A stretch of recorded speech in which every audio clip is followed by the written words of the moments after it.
Hello and welcome to another episode of the Brad Davidson Show. Today I'm on the road. I'm out in Vegas for my daughter's big volleyball tournament. I wanted to make sure we got a podcast recorded for you. So setup's a little funky, but we're getting it. Today I really want to talk about two things that have been coming up a lot the last couple of weeks in my world. I think they're really important to share about. The first one is how to get results. A lot of people are like, gosh, I'm doing all these things, I'm not getting results. And what do you think gets the best results? I want to talk about that. And then second, I've been getting a lot around, I need to go vegan. I'm getting pressure to go vegan. Every one of my these mentor groups, they're all going vegan. And this new video came out, You Are What You Eat, Twins Edition, and showing how good the vegan diet is. And so I want to just give my thoughts on that as well. So I want to start off with the results thing. I was having a great conversation with a gentleman the other day talking about the difference between people who get results and people who don't. And there's a couple of realities. He said, gosh, I've noticed some people doing horrible programs get great results, and then other people doing great programs not getting any results. And we came to the conclusion that it really comes down to the why. Like, what are you doing this for?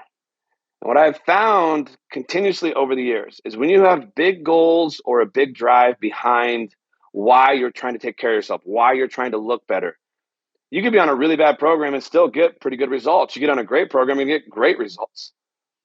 The class example I love to use, I had a client in the past come up to me and I trained this person for their wedding. And the results they got for the wedding were just staggeringly awesome. Big goal. A couple years later, this person came back to me and says, I don't think your program's working anymore. It's just not doing it for me. So I pulled up the picture of the wedding day. I said, is it the program not working for you, or is it your commitment and effort to the program that's not working for you? And the response was like, oh my gosh, you're right. I'm putting half the effort in now than I was back then. So often it's not the program that's wrong. It's the driving force behind the desire to get the results that's not there. If you want great results, you have to have big goals behind the results. If it's just to look better for your selfies or, to be more attractive to people, in all honesty, I've never seen that be a big enough driver. And so people tend to jump in a little bit, put their toes in, go a little bit, and then bounce off. Oh, it's not working for me. But people have big goals or big reason why. I've seen a number of different big reasons why. I've seen weddings. I've seen trying to rebuild people's lives. I've seen post-surgery. I've seen dramatic results. People have been wiped out by surgery or some type of injury or some type of disease. They come back. They have big reason why, right? They're pursuing something bigger than themselves. They want their life back. I see that happen to athletes all the time. When they're in their sport, playing their sport, training for their sport, they kill it year after year after year. They retire. All of a sudden, that big driver is gone. It goes south. They're still trying to work out, still trying to do those things, but with half the effort because the goal behind it's not as big. So if your goal is to look great, you got to find a big driving force. I struggled with this. And for the longest time, I was training for sport. And every time I had a big goal behind a sport, I'd be all in. I'd go hard. I'd eat well. I'd sleep well. I'd do all those things. And I remember when my sporting career ended, I said, I'm going to take a couple weeks off of lifting hard. Especially training my legs, like squats and deads and all those things I used to grind through day in and day out, week after week, month after month, year after year. And I'm just going to take 3 weeks off, just kind of relax a little bit, go on vacation. That 3 weeks ended up being 6 years. I would still do it, but with half the effort. I still consistently worked out, but in all honesty, with half the effort, I wasn't following my nutrition plan very well. I fell into my bad habits, things that were hampering my metabolism versus helping them. And I struggled with this for years. And knowing exactly what the problem was, I just couldn't find the big reason why anymore. I couldn't find the purpose behind it. Now I've spent a lot of time focusing on okay, well, what is this? I talked about in the last podcast, the whole worthiness thing, what helps me feel worthy? And I came across this quote and I want to share it to you. I'm going to read it to you real quick. A fit body, a calm mind, a house full of love. These things cannot be got. They must be earned. From Naval Ravikant. I probably butchered his last name, but that hit me. Those are the three things that I now really, really value is that, I had to go through hell to discover that. I lost my body. I lost my mind. My family life was struggling. And when you don't have those three things, you don't have much of a life, I discovered. So that became my bigger purpose. Why? I want a fit body. I don't care about how it looks.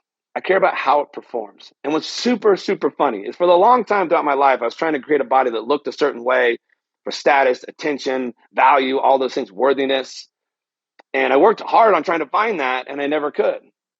And now I put the emphasis all on, I want a fit body so I have great energy. When I go out to practice with my kids, I'm demoing versus just telling them. Like, I will never be that dad that's saying, you need to do it like this. I'm going to show them how I want them to do it. I'll never ask anybody I work with to do something I can't do. That's another very valuable thing to me when I'm working with my clients. I will never ask somebody to do something I cannot physically do myself. So that means I got to stay pretty fit with everything, because there are times my clients will challenge me. I want to see you do that. One of the classic ones, I was working with a SWAT team and I was doing all the nutrition work, and they told me one day, like, we don't even know if you're in shape. Why are we taking advice from you? We don't even know if you can do what we do. They said, so you got to come pass our physical testing if you want to keep working with us. I said, okay. They're extreme CrossFit guys. The way they trained was legit, extreme, hard CrossFit. I'd never done CrossFit. But I was able to go out there and I finished it because of how well I was taking care of myself. So I think it's really, really valuable to have a big purpose why behind why you're staying fit. The whole calm mind thing, I've talked a lot about this in this podcast. It took me years to get this straight after everything I've been through. And I shared the story about being in the car with my daughter where she's like, Dad, you don't have any music playing. What's wrong with you? I worked really hard to get in a comfortable state where my mind was calm and quiet. It's incredibly valuable to me.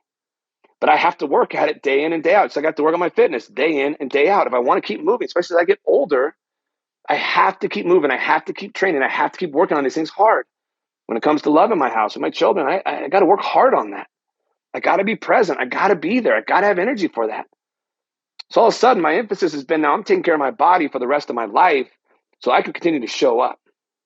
Yes, I'm getting older. And age is going to take us out. Age is going to have an impact on us. But I could give up now and spend my later years in life in a fragile state, or I can continue to work through it and not be fragile. I want to be 80, 90 years old and still being able to move well with my grandchildren. So those are bigger goals for me. So if you're having a hard time getting results with your programs, you're working out but not going anywhere, take some time, take a deeper dive into it. What are you doing this for? To be a present parent, to be more present for your significant other, to have more energy in life, to experience life at a higher level. I'm going to tell you right now, and I shared this when I talked about my dad, when you can live life aggressively, it's awesome. When you go out and do those things you want to do at any given day, how you want to do them, there's a much better way to experience life than to not be taking care of yourself and these opportunities show up and you want to go do them and you can't do them well. So some ideas around that. Have a bigger purpose and a bigger reason why you're taking care of yourself, whatever those things are. And I'm going to tell you right now, those three things, you get those three things dialed in, a fit body, a calm mind, and more love in your house, it's only going to enhance your life. I promise you will not take away from your life. So much of life is spent in a fragile state. We're worried about getting hurt, especially as you get older like me. There's a worry. I'm like, ooh, can I do that? Am I going to get hurt if I do that? That's not a fun way to be. So take care of your body so you don't have to worry about those things. To keep your mind in a calm state. You know, we struggle a lot with mental health, especially in America. You got to work on it. It's not just going to fall in your lap. You have got to work on it day in and day out. I told you for the longest time, I tried to avoid that part. I just thought if I was just physically fit enough, I was strong enough, I could beat anything. And life wiped me out. And it was my mind, my mental state. I couldn't handle it. Didn't matter how strong I was. Didn't matter how much resilience I had in the weight room or from a conditioning standpoint. Up here between my ears was a mess. And it took me years to get that straight. And I'm still working on that. I'll be working on it for the rest of my life. But I'm telling you, a calm mind is so valuable to have, especially when you're under a ton of stress. And the love in the house, the more love you have, I really believe life is all about relationship. The better your relationships are, the better your life is. So have the energy, have the calmness, have the ability to be present with those people you love. And all of a sudden, taking care of yourself is for such a bigger purpose. You start enjoying life at a whole bigger level. So it's got to be about more than just looking great. So spend some time. What are those things I want more out of my life? Tom Ferry and Dr. Dane Grove had a great conversation this one time. I may have shared this. I'm not sure if I haven't or not. But Dr. Dane said, he's a doctor. And he spent time working with sick people. He spent time as the head of medical when I was with Stark. So he saw high performers. And he said, this is what I've seen. There are three types of people. There are the people that are sick. And the people that are sick are very motivated to get healthy. They have a big reason why. Then there's a third group of people. These are those people pursuing greatness. They're getting aggressive. They're trying to live a better life. They have a big purpose why.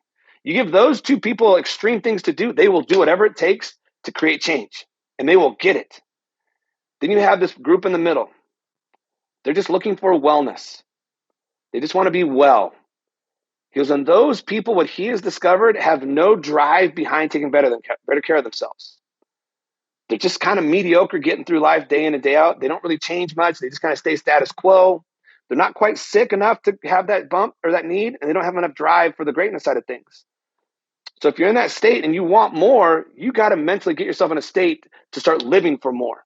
If you're sick, you know what I'm talking about. If you're sick, you'll do whatever it takes to get healthy.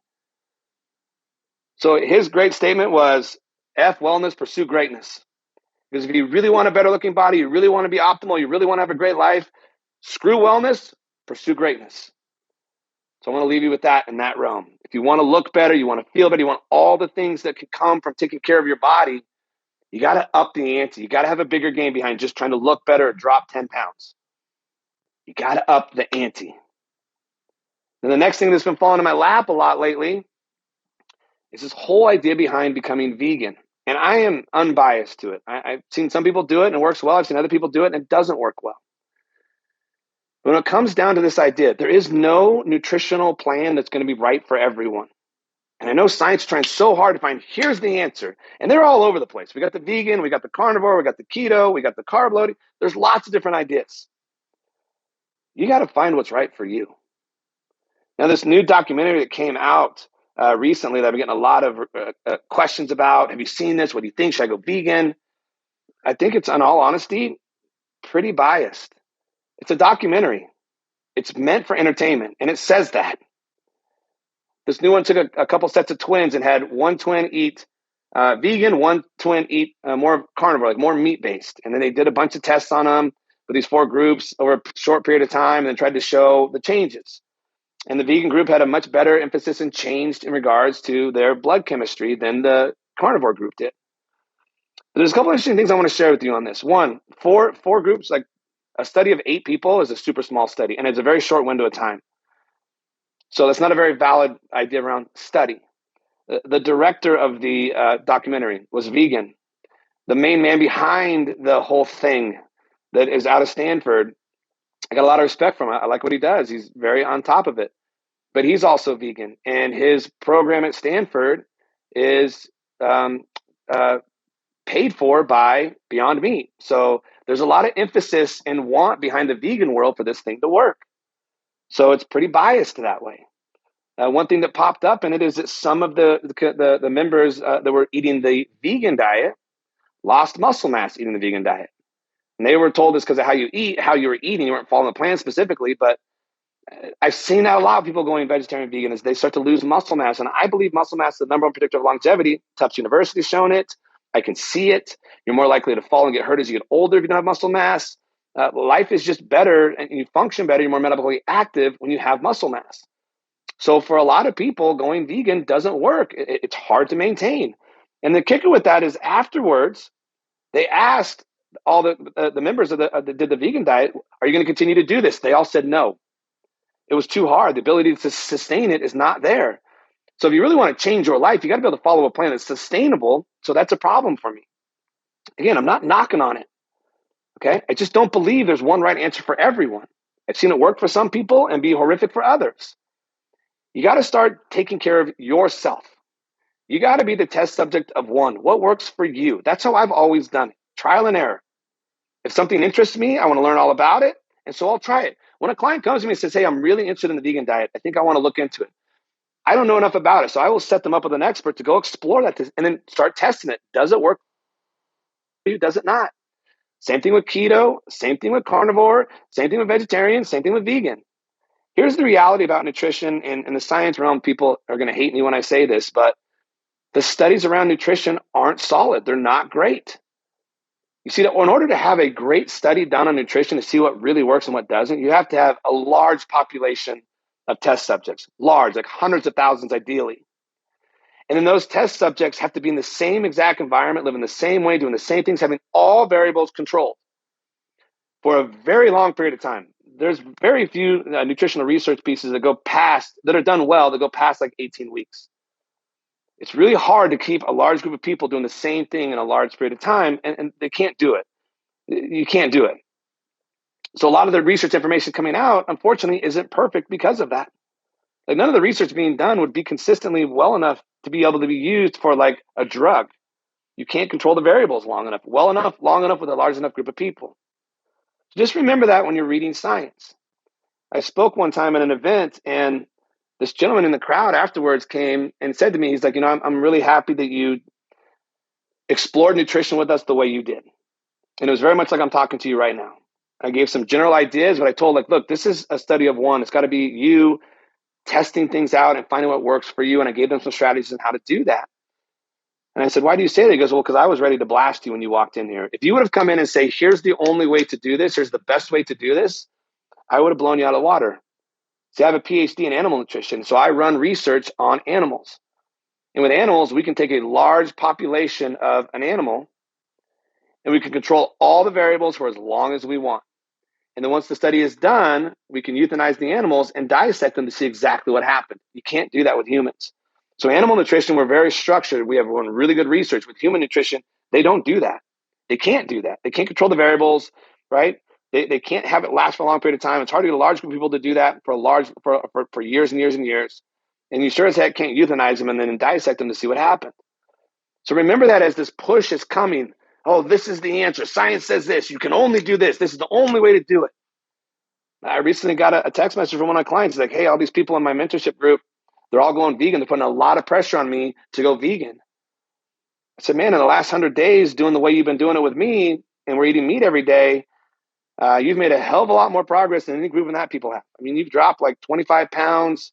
Your blood chemistry is getting better. Your energy's through the roof. I mean, you're on day 3 of skiing right now and crushing it. Like, I think you're doing pretty well. I said, so my suggestion to you is explore it if you want, but recognize that out of the last 100 days, who's made more progress, you or anyone else in that group? He's like, me by far. I said, then I probably wouldn't change that. I would probably consistently keep doing what you're doing. But if you really want to explore it, let's set you up with someone who really knows what the hell they're doing with it. So you get full service in regards to what you would need with that. He goes, no, I'm happy with what I'm doing. I just was feeling pressure, like maybe I'm doing it wrong. I need to do it that way because they're also bought in. I'm like, what triggered that? He said the new documentary that came out. So they were persuaded by entertainment. They were persuaded by a documentary to believe like, oh, this is the answer. Same thing happened when Game Changer came out with the one athlete who went vegan. It's the same exact people who did that documentary, did this documentary. So they're trying to persuade us that vegan is the answer. Now, for some people, it's going to be. I won't lie about that. I've seen it work well for some people. But again, I've also seen it be devastating to other people. I'm not here to say I have the right answer because I don't. All I know is that the only way I've got great results with people throughout time is to start with a basic idea, something they can follow.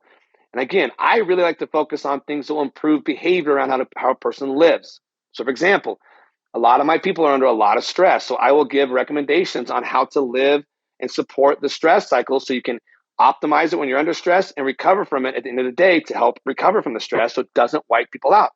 I still believe stress is the greatest enemy. That is the one thing I still believe to this day for everyone I work with and everyone I talk to. Stress is the greatest enemy to the metabolism and to our health and to how we're doing things because it wipes us out over time. So that's how I do it. And then from there, we begin to just check. How's it working? What's your blood chemistry doing? What's your body doing? What's your energy doing? How's your sleep? How's your mood? How's your productivity? How are all these things? If they're going well, we keep going. If they're not, they start to subside or start going in a downward fashion, we'll make changes. And I have seen some people be able to implement the vegan diet and everything optimizes and works well. I will also tell you this, track it long term. I've seen people go on the vegan diet and the first 6 to 8 weeks, it's like, wow, like an unreal response. And I see when they continue to do it, I've seen a tank happen. I've seen all of a sudden things go sideways or go backwards or start to backfire on them. So pay attention. If you're going to do it, you're going to try it. Again, I'm all for it. Find someone who knows what they're doing with it. Implement it right. Because remember, muscle mass is key. And to be able to get all the amino acids you need to maintain and enhance muscle mass, it's hard to do. So find an expert that can help you put all the amino acids together in those meals because it's critical. It's very easy to do with meat. It's hard to do in a vegan style diet, but you can. But make sure you get that expert guiding you and then test it long term. And if you feel yourself starting to slip or things starting to go sideways, or your energy starting to dip, or your blood chemistry starting to change in the negative, or your muscle mass is going down, You got to have the mental fortitude to know, okay, this isn't right for me. I got to make some change, no matter what you're doing. Okay, no matter what you're doing. So that's the two things I want to leave you with. One, find a big purpose behind why you're taking care of yourself. Your results will be staggering when you dial that in and it means something to you. If it's continuing, I just want to look better, I want to drop 10 pounds, so I'm sexier, or my selfies are better, or whatever that is, that's low-level living. You're not going to get the change. It's not enough of a reason why. Okay, there's not enough purpose behind that. If you want big change, you got to have big purpose. And then two, if you're being persuaded around the vegan diet, again, I'm not completely against it, okay? But just understand, if it was a documentary that's causing you to sway or making you think you're doing it wrong, that is not research, okay? That is entertainment, and it is very biased entertainment. It's just like with research. You got to always see who is funding the research that you're reading, because very often it's a company funding the research, trying to get a specific response to get you to buy what it is they're offering, okay? Be a human study of one, and that's you. Test things out. See how they're going. Track your blood chemistry. What's it doing to that? Track your energy. Track your body composition. Track how you're showing up in the world. Is it getting better? Is it getting worse? Dr. Jay Tita, I love it. He called it SHMEC. It was the number one predictor thing you can use, the tool you can use to say if something's working for you or not, is your SHMEC. How's your sleep? How's your hunger? How's your mood? How's your energy? And how are your cravings? When what you're doing for your personal metabolism is working well, your SHMEC will be in check. Those 5 things will be dialed in. You'll sleep great. You're not hungry all the time, but you still have hunger every 4 to 5 hours. You're in a good, optimistic mood. You have nice, stable energy, and you don't have cravings. If any one of those 5 are off, whatever you're doing is not working for your metabolism. He's got a whole bunch of information on that. Dr. J, I think it's just jtita.com or drjtita.com. You can look more, or just Google it. Dr. Tita SHMEC, SHMEC, if you want a little more information on that. I think that's a great tool. It's worked really well for myself and my clients using that, okay? Hope that helps. Have a great week. And next week we'll be on. I have another guest coming on, Mary Belden McGrath from Driven Leadership. Her and her husband, Eric, are great friends of mine now. I've done a lot of work with them. And I went through a program early on called Bold with them. It was 48 hours up in the mountains, isolated from the world. It was the first step that I took to start rebuilding my mental fortitude, how I saw life, how I saw myself. That was step 1 in a massive overhaul of my life. And that was back in January of 2000. Sorry, I think it was November of 2015, right around that time frame. And that started it all, and it was phenomenal. I cannot wait to have her on as a guest, doing a little deeper dive into Bold and Driven Leadership and how they see life and how they pursue life and how they help people pursue a bigger meaning to life. One of the coolest things that I saw from that, specifically around fitness and metabolism, was it helped people see themselves for who they are. They fell back in love with themselves going through that process. And the most common thing was that I heard coming out of the process, like, oh my God, I've totally neglected myself. I haven't been taking care of myself. I now see the value I bring to the world. I got to support that. I got to bring my best self forward every day. And from that point forward, people start taking care of themselves, and they would get staggering results, changing how their body looked because it meant something so much greater to them to take care of themselves. So see you next week with Mary Belden McGrath.